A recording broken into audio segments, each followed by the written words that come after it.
شروع اللہ کا نام لے کر جو بڑا مہربان نہایت رحم والا ہے۔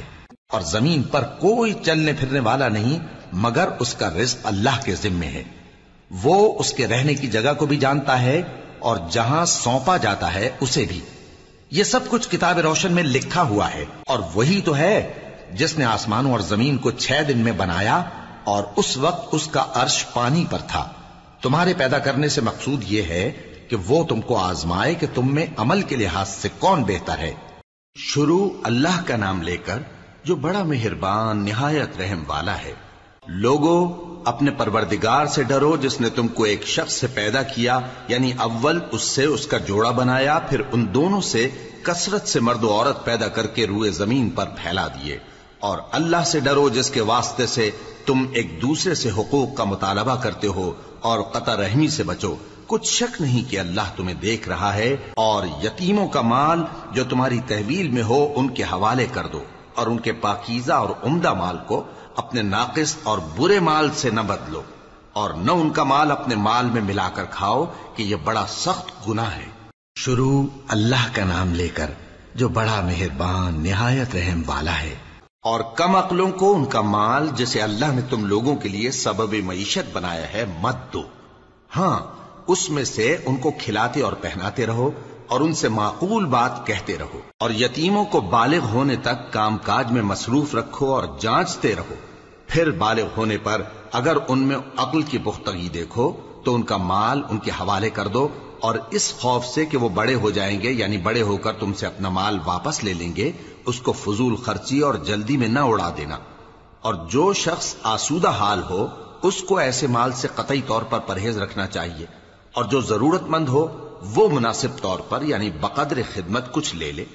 اور جب ان کا مال ان کے حوالے کرنے لگو تو گواہ کر لیا کرو، اور حقیقت میں تو اللہ ہی گواہ اور حساب لینے والا کافی ہے۔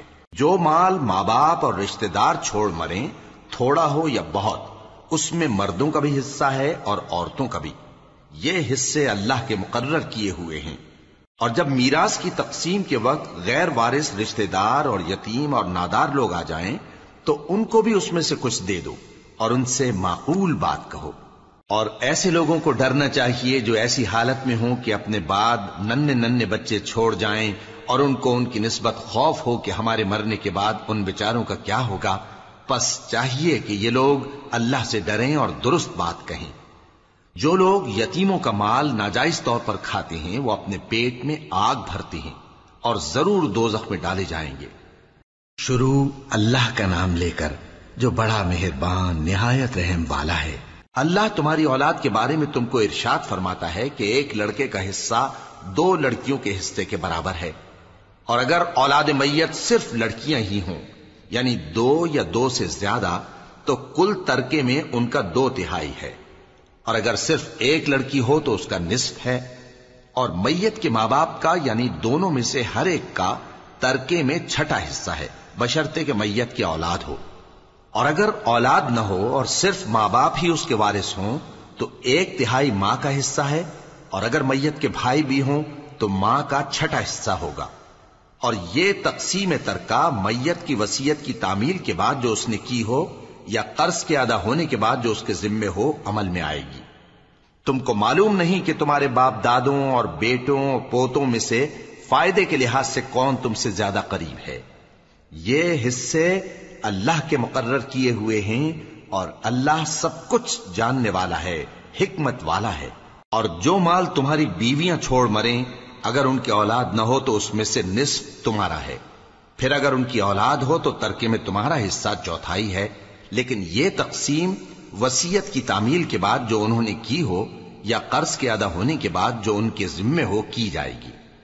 اور جو مال تم مرد چھوڑ مرو اگر تمہاری اولاد نہ ہو تو تمہاری بیویوں کا اس میں 1/4 حصہ ہے، پھر اگر تمہاری اولاد ہو تو ان کا 8واں حصہ ہے۔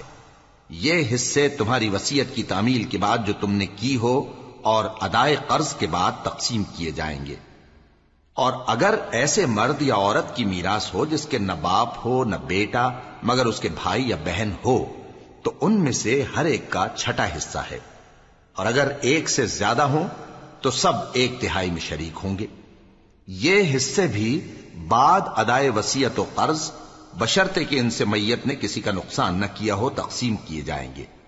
یہ اللہ کا فرمان ہے اور اللہ نہایت علم والا ہے، بردبار ہے۔ یہ تمام احکام اللہ کی حدیں ہیں، اور جو شخص اللہ اور اس کے پیغمبر کی فرما برداری کرے گا اللہ اس کو بہشتوں میں داخل کرے گا جن میں نہریں بہہ رہی ہیں، وہ ان میں ہمیشہ رہیں گے، اور یہ بڑی کامیابی ہے۔